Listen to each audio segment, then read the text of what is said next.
binuksan ang libong-libong mga mag-aaral mula sa iba't ibang paaralan ng Socsagen.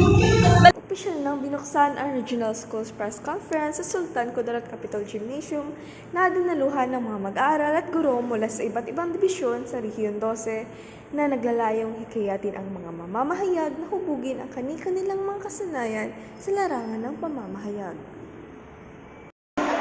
Gandang araw po. From what school po kayo? I'm from Notre Dame of Marble University. We are representing the city of Coronadal. Ano pong pangalan? I am Amanda Grace D. Bourbon.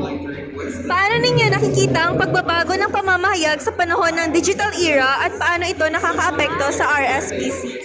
So sa era natin ngayon, makikita natin na ang mga kabataan, ang mga mamamahayag na senior high school, junior high school, kung atin pansinin, no, mas aware sila sa mga social issues na ginasabi or like social issues ng Pilipinas.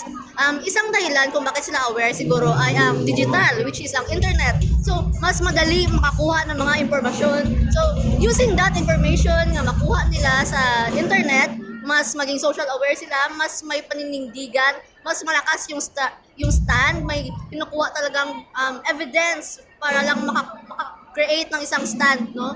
So, compare sa dati, siguro mas credible gid ang mga mamamayag ngayon.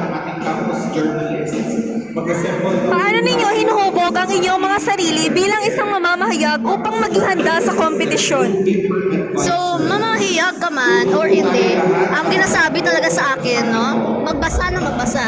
So, yun ay ayon kay Sir Pete Adrian. Sabi niya sa akin, magbasa ka lang ng magbasa, hanggang ikaw ay matuto. So, ginagamit ko siya, walang kompetisyon or may kompetisyon. So, sa simpleng pagbabasa lamang, no? Marami kang maalam, mas maging credible ang iyong mga stand because sa sige mo nga basa, obviously, marami ka din na sides. So, pwede mo siya ma-weigh in, ganyan-ganyan. So, one thing, after magbasa, syempre, magsulat ka na. So, isulat mo yung nababasa mo, ano ba yung stand mo? So, like, bilang editorial, no, kailangan may stand talaga ako. So, kailangan magbasa. Pagtapos magbasa, ibigay ang stand. Sa stand ba yun? Ano ba ang mga evidences na pwede ipunta doon? So, ganun lang. Like, training lang siya araw-araw.